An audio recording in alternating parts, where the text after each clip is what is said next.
Hello student, how are you. उम्मीद है दोस्तों आप लोग सभी बच्चे काफी अच्छे होंगे। तो जैसा कि मैंने कहा था कि 10th क्लास और 12th क्लास यूपी बोर्ड की परीक्षाएं बहुत नजदीक आ रही हैं, तो उसके लिए कुछ क्लासें हमारे यूट्यूब प्लेटफॉर्म पे शुरू की जा रही हैं, जिस चैनल का नाम मैंने सभी बच्चों को बता भी दिया था, इमिटेबल एजुकेशन है। तो आज से हमारी श्रृंखला का आगाज होगा और जितने भी सब्जेक्ट हैं वो कवर कराए जाएंगे। तो ये आज हमारी क्लास होने वाली है सोशल साइंस की, जिसे हम सामाजिक विषय बोलते हैं। जैसा कि आप लोगों को पता होगा कि हमारा जो 10th की बोर्ड परीक्षाएं हैं वो 600 नंबर की होती हैं। तो भाई जब 600 नंबर की परीक्षाएं होती हैं तो कहने का मतलब ये है कि 6 सब्जेक्ट हैं, प्रत्येक सब्जेक्ट हमारा 100 नंबर का है। यानी अगर हम किसी भी एंगल से देखेंगे तो हर एक सब्जेक्ट का स्वयं में उतना ही महत्व है जितना किसी दूसरे का, क्योंकि सभी सब्जेक्ट हमारे 100 नंबर के हैं, कोई ऐसा नहीं है जो कम का हो। तो कहने का हमारा मतलब ये है कि जब सभी सब्जेक्ट हमारे 100 नंबर के हैं, 6 सब्जेक्ट हैं, प्रत्येक का जो हमारा अंक संख्या पूर्णांक है वो समान है, सभी 100 नंबर के हैं। फर्क इतना है कि किसी पे हमें कम मेहनत करनी है, किसी पे ज्यादा। तो कम मेहनत वाले सब्जेक्टों की बात भी होगी और जिन पे हमें ज्यादा फोकस करना है उसके बारे में भी बात होगी। तो जैसे हमारे कुछ सब्जेक्ट हो गए, इंग्लिश हो गया, मैथ हो गया, साइंस हो गया। तो इन 3 सब्जेक्ट पे हमें ज्यादा से ज्यादा ध्यान देना है, ज्यादा से ज्यादा फोकस करना है।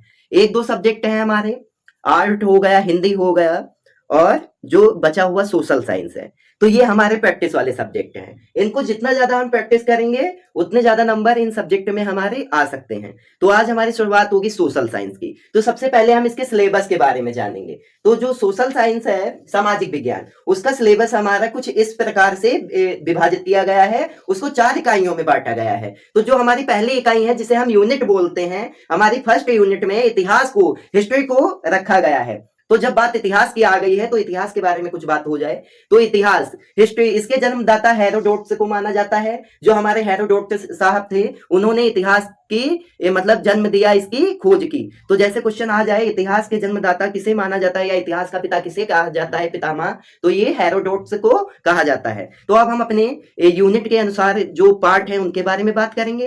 तो हमारे कितने पार्ट हैं फर्स्ट यूनिट में? हमारे फर्स्ट यूनिट में मात्र 3 पार्ट हैं। तो जो हमारा पहला पार्ट है वो है यूरोप में राष्ट्रवाद का उदय। पहला पार्ट है यूरोप में राष्ट्रवाद का उदय। दूसरा है भारत में राष्ट्रवाद का उदय। तो दूसरा पार्ट क्या है? भारत में राष्ट्रवाद का उदय। तीसरा पार्ट है हमारा भूमंडलीकृत विश्व का बनना। जो हमारा भूमंडलीकृत विश्व का बनना वो तीसरा लेसन है। चौथे में आपको मानचित्र के बारे में समझाया जाएगा, क्योंकि इसका रोल भी अहम होता है।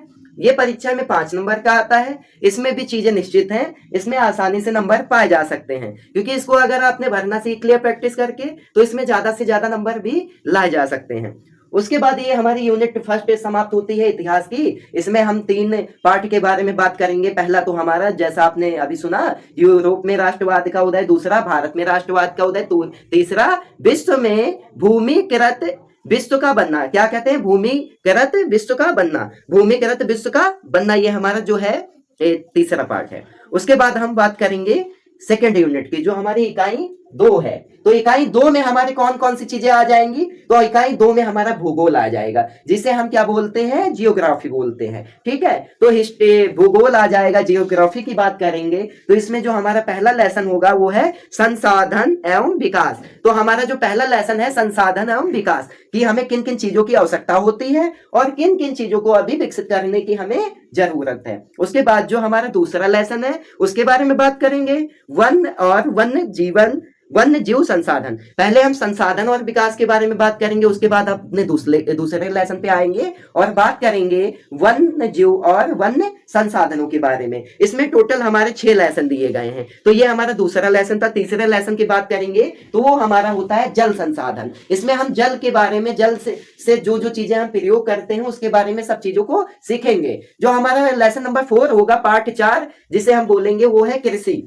तो इसमें हम कृषि के बारे में जानेंगे, एग्रीकल्चर की चीजों को समझेंगे कि कैसी मिट्टी में कौन सी फसल उगाई जाती है, रबी की फसल और खरीफ की फसल, ये सब चीजें कब उगाई जाती हैं, ये सब हम कृषि वाले लेसन में डिस्कस करेंगे। उसके बाद जो हमारा चौथा लेसन बचता है वो है खनिज तथा ऊर्जा संसाधन। तो खनिज तथा ऊर्जा संसाधन में 5वें लेसन में खनिज और ऊर्जा के जितने भी संसाधन है उनके बारे में बात की जाएगी। जो हमारा छठा लेसन है उसे हम कहेंगे राष्ट्रीय अर्थव्यवस्था की जीवन रेखाएं। तो जो हमारा पार्ट 6 है भारतीय राष्ट्रीय अर्थव्यवस्था अर्थव्यवस्था की जीवन रेखाएं, इसमें हम अपनी अर्थव्यवस्था के बारे में समझेंगे और ये किन किन चीजों पे निरूपित है, किन किन वजहों से ये है, उसके बारे में जानेंगे। उसके बाद ये हमारी यूनिट सेकंड समाप्त हो जाएगी, इकाई 2। तो हम इकाई 3 के बारे में बात करेंगे, 3 को पढ़ेंगे। तो इकाई 3 में हमारा कौन सा आ जाएगा? नागरिक शास्त्र, जिसे हम सिविक्स बोलते थे, लेकिन अब इसको 2 पार्टों में विभाजित कर दिया गया है, जिसे लोक तांत्रिक राजनीति सेकंड के नाम से अब जानते हैं। पॉलिटिकल साइंस 2 के नाम से इसे अब हम जानेंगे।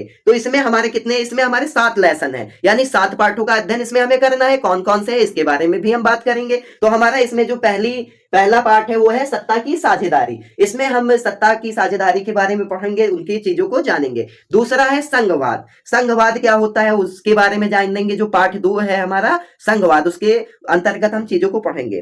तीसरे लेसन में हम लोकतंत्र और विविधता के बारे में जानेंगे कि लोकतंत्र क्या है और विविधता क्या है, हमारे देश में किस किस प्रकार की विविधताएं पाई जा रही हैं। चौथा लेसन हमारा जो है जाति, धर्म और लैंगिक मसले पे आधारित होगा। इसमें हम जातियों के नाम जानेंगे, धर्मों के बारे में जानेंगे और लैंगिक चीजों के बारे में हमें पता चलेगा। जो चौथा लेसन हमारा 5वां लेसन होगा जन संघर्ष और आंदोलन। तो इसमें जन संघर्ष और आंदोलनों की जो हमारे पाठ्य पुस्तक में पाठ दिए गए हैं उनके अंतर्गत हम इसको पढ़ेंगे। छठा लेसन हमारा होगा लोकतंत्र के परिणाम।